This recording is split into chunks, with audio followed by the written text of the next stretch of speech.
65 லட்சம் வாக்காளர்கள் இடம்பெயர்ந்து விட்டார்கள். அவன் அங்க இல்லை. இது பீகார்ல கண்டுபிடிக்கப்பட்ட பிறகுதான் தமிழ்நாட்டில் அரசியல் சூடு பிடிக்குது.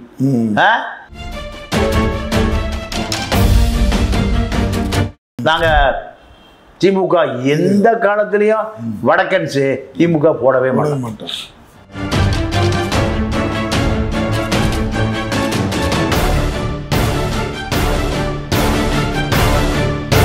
10 வருட காலமா அவங்களுக்கு கஷ்டம் யாரு?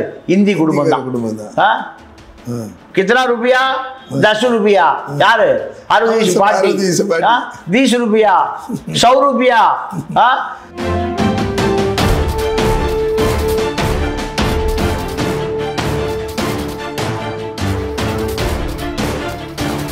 அப்ப தமிழ்நாட்டுல வந்து வேலை பார்க்கறதுக்கு யாருமே இல்லை. எங்க போயிட்டான்னு கேட்டீங்கன்னா 1 கோடி பேர் காலையில தூங்கி எந்திரிச்சோனையோ டாஸ்மார்க். கரெக்டா சொன்னேன்.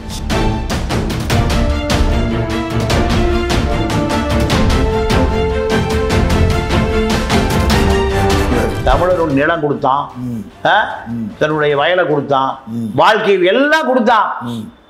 அவனுக்கு அங்க வேலை இல்லை, வாழ்வாதாரத்தை டாஸ்மார்க்ல இருக்கான்.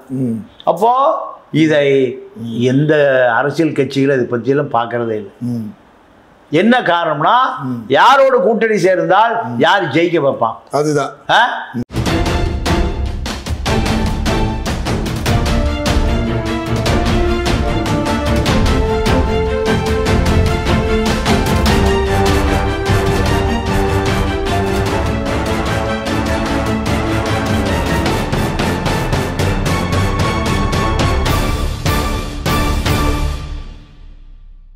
அண்ணா வணக்கம். வணக்கம். 6 லட்சம் வாக்காளர்கள் தமிழகத்தில் வந்து வட இந்தியர்கள் சேர்க்கப்பட்டு இருக்கிறார்கள். இதை பத்தி உங்களுடைய கருத்து என்னென்ன? பீகார்ல 65 லட்சம் பேரை காணோம். 65 லட்சம் வாக்காளர்கள் இடம்பெயர்ந்து விட்டார்கள். அவன் அங்க இல்லை. இது பீகார்ல கண்டுபிடிக்கப்பட்ட பிறகுதான் தமிழ்நாட்டில் அரசியல் சூடு பிடிக்குது.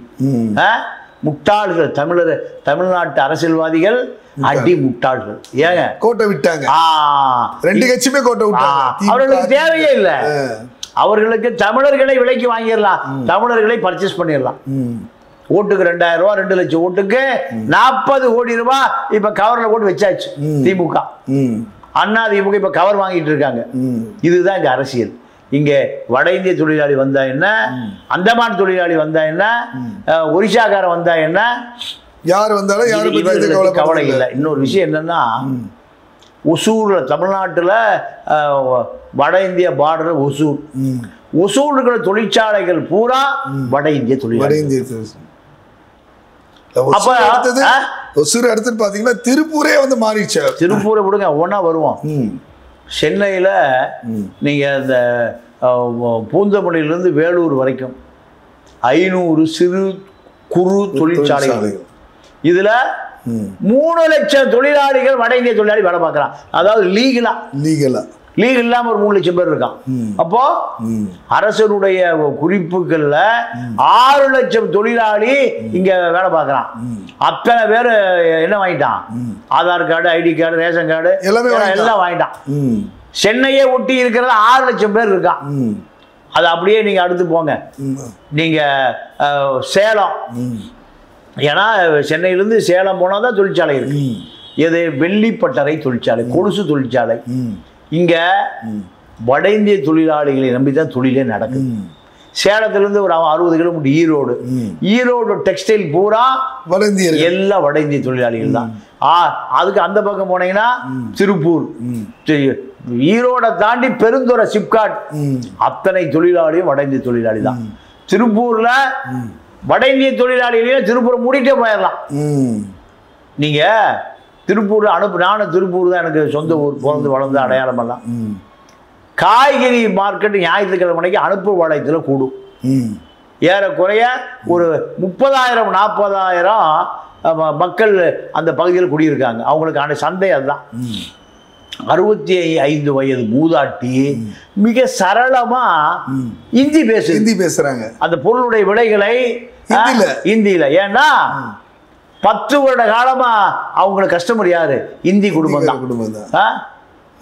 कितना रुपया 10 रुपया यार 60 पार्टी 20 रुपया 100 रुपया आधा किलो 1 கிலோ 3 கிலோ யாரு பாட்டி சொல்றாங்க. அப்ப பாட்டியில ஹிந்தி பாட்டியா போச்சு. தமிழ் பாட்டி என்ன பாட்டி ஆகி போச்சு? ஹிந்தி பாட்டியா போச்சு. ஆனா இதுல என்ன ஒரு நம்ம எதிர்பார்க்கணும்னா இந்தி திணைக்காதே அப்படின்னு சொல்லிட்டு போராடினவங்க வந்து இந்தி பேசுற மக்களை வந்து திணிச்சிட்டாங்க. இல்ல அது என்னன்னா இவர்களுக்கு எதை பற்றி கவலை இல்லை. ஆட்சிக்கு வரணும் அவ்வளவுதான்.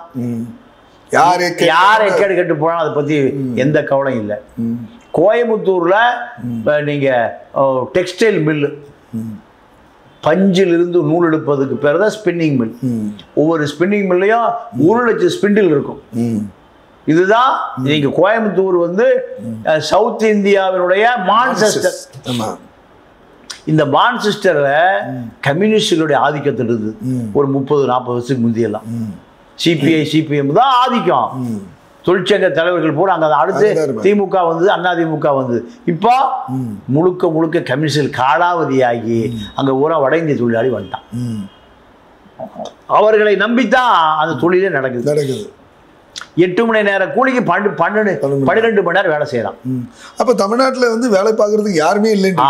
எங்க போயிட்டான்னு கேட்டீங்கன்னா 1 கோடி பேர் காலையில தூங்கி எந்திரிச்சோன்னையும் டாஸ்மாக். கரெக்டா சொன்னீங்க. இது சிரிப்பதற்காக இல்ல, வேதனையோடு 1 கோடி பேர் வீட்லயும் ஒரு கலப்பு இனம் உருவாயிடுச்சு. என்ன இனம்? ஒரு கலப்பு இனம் உருவாகி விட்டது. நீங்க ஒரு டாஸ்மாக் கடையில காலையில சாயங்காலம் வரை கேமரா வச்சு நில்லுங்க. கூலி வேலைக்கு போறவன், வண்டி இழுக்கிறவன், மூட்டை விவசாய கூலி தொழிலாளி, அத்தனை பேரும் அதாவது நீங்க தலையில தலை காஞ்சு அழுக்கு லுங்கி குளிக்காம எப்படா கடை திறக்கும்னு நிக்கிறான். 12 மணி அப்படியே ஏதோ நீங்க சாப்பாடு இல்லைன்னா கூட இருந்துறான். அப்படியே நிக்கிறான். ஒரு 100 ரூபா 150 200 ரூபாய் வச்சுக்கிட்டு. ஒரு பனியன் முதலாளி எனக்கு சொன்னார், இவர்களை வேலைக்கே வரமாட்டேங்கிறான் தமிழன். ஏன்னா திங்கக்கிழமை 2வது ஞாயிற்றுக்கிழமைங்கிறானா. ஞாயிற்றுக்கிழமை சனிக்கிழமை அங்க சம்பளம் திருப்பூர்ல. 2வது ஞாயிற்றுக்கிழமை தான் திங்கக்கிழமை. வேலைக்கே போறது இல்லை, குடிச்ச போதை தெளிகிறது இல்லை. அப்போ இவன் எப்படி இந்த குடும்பம் குழந்தை குட்டி எப்படி என்ன நடக்கும்? நீங்க எங்க லேபர் இருக்கானோ அங்க டாஸ்மாக் கோடிகள்ல வியாபாரம், கோடிகள்ல வியாபாரம். நீங்க முதல்ல ஒரு 25-30 வருடங்களுக்கு முன்பு திருப்பூர்ல திருநெல்வேலி போனோம்னா 10 பஸ் மாற்றணும். எத்தனை பஸ்? 10 பஸ். திருப்பூர்ல இருந்து ராமநாதபுரம் போனோம்னா 5 பஸ் மாற்றணும். தாராபுரம், ஒட்டஞ்சத்திரம், திண்டுக்கல், மதுரை, விருதுநகர், இப்படிதான் இன்னைக்கு ஒரே பஸ் திருநெல்வேலி. தமிழ்நாட்டிலிருந்து எல்லா ஊர்களுக்கும் திருப்பூருக்கு பஸ் இருக்கு. ஏன்? லேபர் தேவை. ஆனால் இப்போ அப்படியே ரிவர்ஸ்ல போய் எல்லா பஸ்ஸும் நிறுத்திட்டான். இப்ப ரயில்ல தான் கூட்டம் இருக்கு. திருப்பூர்ல வந்து இறங்கி வருகிற ரயில்வே பயணிகள்ல ஒரு ரயிலுக்கு 3000 பேர் ரயில் இறங்கி ஊர்வலமாக போறோம். எல்லாம் எங்க இருந்து வரான்? வட இந்தியாவிலிருந்து வர்றான்.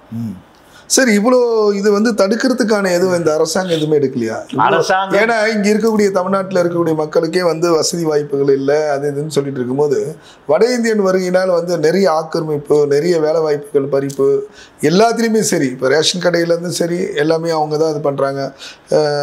நீங்கள் வந்து இந்த கல்விக்கூடங்கள்லாம் எடுத்து பார்த்தீங்கன்னு வச்சுங்களேன். இப்போ நார்த் இந்தியன் தான் முக்கால்வாசி வந்து கல்விக்கூடங்களும் வச்சு நடத்துகிறான். இப்படி வந்து போயிட்டே இருக்கும்போது இந்த கைவிட்டு போகும்போது தமிழ்நாடே கைவிட்டு போகக்கூடிய சூழ்நிலை வருமா? நீங்க இன்னொரு பெரிய அதிர்ச்சி என்னன்னா, நீலகிரி மாவட்டத்துல டீ எஸ்டேட் லேபர் 50,000 வட இந்திய தொழிலாளி வந்துட்டான். டீ எஸ்டேட்ல இப்ப இவன் நினைச்சா டீ எஸ்டேட்ல தேயிலை பறிக்கப்படும், இல்லைன்னா நிறுத்தப்படும். அதே போல நீங்க என்எல்சியில் 3 யூனிட் வேலை செய்யுது. ஒரு யூனிட்டுக்கு 3000 பேர், 3 யூனிட்டுக்கு 9000 பேர், 3 ஷிஃப்ட் 27,000 பேர். 27,000 பேர் வட இந்திய தொழிலாளி. என்னுடைய மனைவியின் சகோதரர் அங்க வேலை பார்த்துட்டு ஓய்வு பெற்றார். அவர் சொன்னார் 3000 வட இந்திய தொழிலாளி வெயிட்டிங்ல இருக்கான்.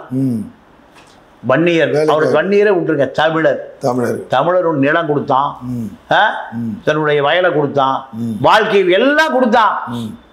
அவனுக்கு அங்க வேலை இல்லை, வாழ்வாதாரத்தை டாஸ்மார்க்ல இருக்கான். அப்போ இதை எந்த அரசியல் கட்சிகளும் இதை பற்றியெல்லாம் பார்க்கறதே இல்லை. என்ன காரணம்னா யாரோட கூட்டணி சேர்ந்தால் யார் ஜெயிக்க வைப்பான், அதுதான். கூட்டணி சேர்ந்தா எனக்கு வேலை முடிஞ்சது. இன்னொரு விஷயம் என்னன்னா, இப்போ கர்நாடகாவில் வந்து ஃப்ரீ பஸ் விட்டுருக்காங்களே, அந்த இங்கே இருக்க தமிழ்நாட்டில் இருக்க வந்து ட்ராவல் பண்ண முடியாது. ஏன்னா அந்த மாநிலத்திற்கு வந்து ஆதார் கார்டு காமிச்ச மட்டும் தான் ஃப்ரீ பஸ். இங்கே அப்படி இல்லையா, யாரோட ஏறலாம், யாரோட இறங்கலாம்னு ஒரு கட்டுப்பாடே இல்லாமல் தானே போகுது. இல்லை, இது என்ன காரணம்னா 2 திராவிட இயக்கங்கள் தான். நீங்க கர்நாடகாவில் இவ்வளவு டாஸ்மாக் கடை இல்லை, கேரளாவில் இல்லை, ஆந்திராவில் இல்லை, எல்லா நீங்க 1 கோடி பேருங்க தூங்கி எந்திரிச்சோன்னே முழிக்கிற இடம் தொழிற்சாலை இல்லை, டாஸ்மாக் தான். அப்போ இந்த ஆல்கஹால மொலாசஸை ப்ராசஸ் பண்ணி கூட பாட்டில் அடைக்கிறது இல்லை, எரிசாராய்க்கு அப்படியே பாட்டில் அடைக்கிறான். இதெல்லாம் யாரு கேட்பதற்கு இல்லை. இளம் விதவைகள் வந்து இளம் விதவைகள் அதிகம் தமிழ்நாடு தான். இவனுக்கு ஆண்மை விந்தணு ஆண்மை இரண்டுமே விதைப்பை எல்லாம் செயலிழந்து போயிருக்கு.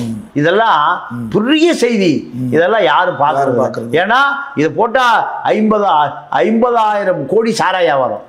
முதலமைச்சர் அலுவலகத்தில் நீ ஜெயலலிதா எது மிடாஸ் கோல்டு, இந்த பக்கம் திமுக ஆதரவு பெற்றவன் 25 சாராய ஃபேக்டரி வச்சிருக்கான், அதிமுக ஆதரவு பெற்றவன் 25 சாராய ஃபேக்டரி வச்சிருக்கான். ஜெகத் ரட்சகனை போன்ற பல தொழிலதிபர்கள், SNJ ஜெயமுருகன், இப்படி புருஷோத்தம, எம்பிடிசி புருஷோத்தம, பட்டியல் எடுங்க, எல்லாம் திமுக ஆட்கள் தான், இந்த பக்கம் அதிமுக ஆட்கள் தான். அப்ப இவர்கள் தான் நாடாளுமன்ற உறுப்பினர், இவர்கள் தான் தேர்தல் செலவை பார்த்துக்கிறான், சட்டமன்ற தேர்தல் செலவு எப்படி பூரண மதுவிலக்கு கொண்டு வர முடியும், இதுதான் விஷயம். அப்போ இந்த பூரண மது இதுக்கு தீர்வு வந்து இந்த சமூகம் சீர்கெட்டு இது போல தமிழர்களுடைய அழிவு பாதையிலிருந்து மீட்படுறதுக்கு வந்து ஒரே தீர்வு வந்து பூரண மதுவிலக்கு தான் அப்படின்னு. அது இந்த ஆட்சியாளர்கள் பூரண மதுவிலக்குங்கிற ஒரு விஷயத்தை எதிராக நிற்பான். பள்ளிக்கூட வாத்தியார் குடிச்சிட்டு போச்சா, பள்ளிக்கூடத்தை படுத்து கிடக்கிறானுங்க, என்னோட வீடியோ இருக்கு. பள்ளி மாணவன் சாராயம் குடிச்சிட்டு படுத்து கிடக்கிறான், பள்ளி மாணவி பீர் குடிச்சிட்டு பள்ளிக்கூடத்துக்கு போறான். அப்போ இதை பற்றி எந்த ஆட்சி தலைமையும் கவலைப்பட்டதாக தெரியவில்லை. என்ன காரணம்னா இப்போ சில முதலாளி என்ன பண்றான், எனக்கு தமிழ் தொழிலாளியே வேண்டாங்க, இந்திக்காரன் போதும், அவனுக்கு ஒரு மூட்டை மாவு, சப்பாத்தி மாவு, ஒரு 1/2 மூட்டை வெங்காயம், உருளைக்கிழங்கு பருப்பு 1/2 மூட்டை, பச்சை மிளகாய், இதை காமிச்சிங்கன்னா அங்கேயே படுத்துக்குவான். 12 மணி நேரம் வேலை செய்யறான், 13 மணி நேரம் வேலை செய்யறான். கட்டட தொழிலாளியிலிருந்து எல்லாமே எங்க சென்னை பூரா பாருங்க, சென்னையில 1 கோடி பேர் இருக்கான். 1 கோடி பேருக்கு 2% லேபர் வேணும், 2 லட்சம் பேர் வேணும். 2 லட்சம் பேர்ல தமிழ் எத்தனை பேர், வடக்கன் எத்தனை பேர் லிஸ்ட் எடுங்க. அவன்தான் இருப்பான். ஹோட்டல் தொழில இருந்து, சமையல் தொழில இருந்து, சின்ன டீ கடை கூட வந்தாச்சு, ஹிந்தி தான் கேக்குது. அவனுக்கு கொடுத்த சம்பளத்தை வாங்கிக்கிறான், 10,000 ரூபாய கொடுத்தா போதும், வாங்கிக்கிறான். நல்லா தமிழ் பேசுறான். நிறைய பேர் மளிகை கடை வச்சுட்டான், அண்ணாச்சி மளிகை கடை போல அவனே வச்சுக்கிட்டான். அப்போ இது ஒரு அபாய கட்டத்தை நோக்கி நகர்கிறது என்பதை 2 திராவிட இயக்கங்களும் காதிலேயே வாங்கல. இப்போ 6.5 லட்சம் மட்டுமல்ல, எனக்கு தெரிஞ்சு ஒரு 10 வருஷத்துல 3 தேர்தல், இப்போ 26, 31, 36 தேர்தல் வருகிற பொழுது திராவிட இயக்கங்களுடைய வெற்றி தோல்வி யார் தீர்மானிப்பா? வட இந்திய வாக்காளர்கள் தீர்மானிப்பான். அதாவது திருப்பூர்ல ஒரு 25,000 குடும்பம் பிரிஞ்சு கிடக்கிறான். பீகார் இருக்கக்கூடிய பிஜேபி தலைவர் பிரைம் மினிஸ்டர்கிட்ட ஒரு மெமரண்டம் கொடுத்துருக்கார். நான் எங்க ஆளுங்க 25,000 குடும்பம் காணாம போயிட்டான். அவன் கூட திருப்பூர்ல இருக்கான். திருப்பூர்ல அவனுக்கு கல்வி இல்லை, அடிப்படை வசதி இல்லை, நீர் இல்லை. அதனால 25,000 குடும்பங்களுக்கும் ஒரு தொகுப்பு வீடு கட்டி கொடுக்கணும்னு ஒரு ப்ராஜெக்டை கொடுத்துருக்காரு எங்க பிரைம் மினிஸ்டர். அது திருப்பூருக்கு வந்து திருப்பூர் கலெக்டர் நிலம் ஆர்ஜிதம் பண்ணிட்டு இருக்காரு. 25,000 குடும்பம், ஒரு 1000 குடும்பத்துக்கு ஒரு தொகுப்பு வீடு, இப்படி 25 தொகுப்பு வீடு கட்டினா 25,000.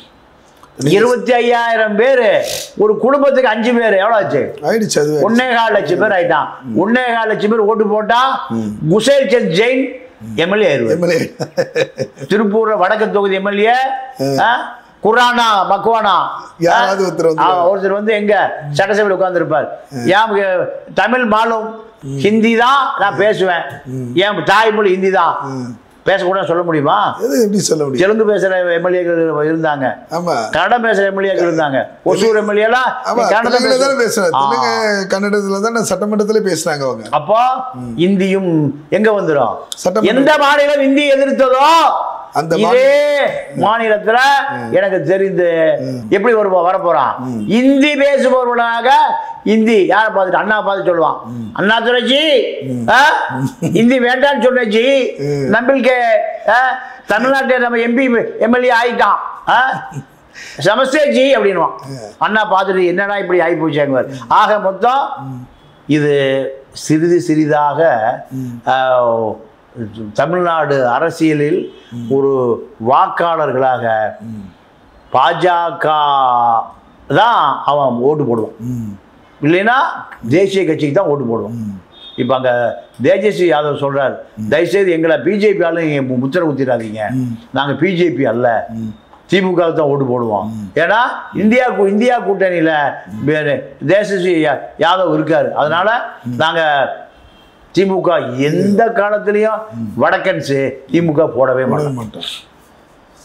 வடக்கு வாழ்கிறது தெற்கு தேய்கிறதுன்னு பிஜேபிக்கு தான் போடுவான். ஆக மொத்தம் பிஜேபியும் வளர்கிறது, இந்தியும் வளர்கிறது, தமிழ் தேய்கிறது. நிச்சயமா 2026 தேர்தலுக்கு முன்பாக அதிமுகவும் திமுகவும் வந்து இது உன்னிப்பாக உங்களுடைய கருத்தை ஏற்றுக்கொண்டால் வருங்காலத்தில் வந்து இந்த சந்ததிகள் தமிழருடைய சந்ததிகள் பாதிக்காத வகையில் வந்து இதுக்கு மாற்று ஏற்பாடு பண்ணுவார்கள். பூரண மதுவிலக்கு கொண்டு வர இரு கட்சிகள் யார் அறிவிக்கிறார்களோ அவர்கள் வெற்றிக்கான ஒரு வாய்ப்பு இருக்கும் என்று உங்களுடைய கருத்து பிரதிபலிக்குதுன்னா நன்றி வணக்கம். நன்றி வணக்கம்.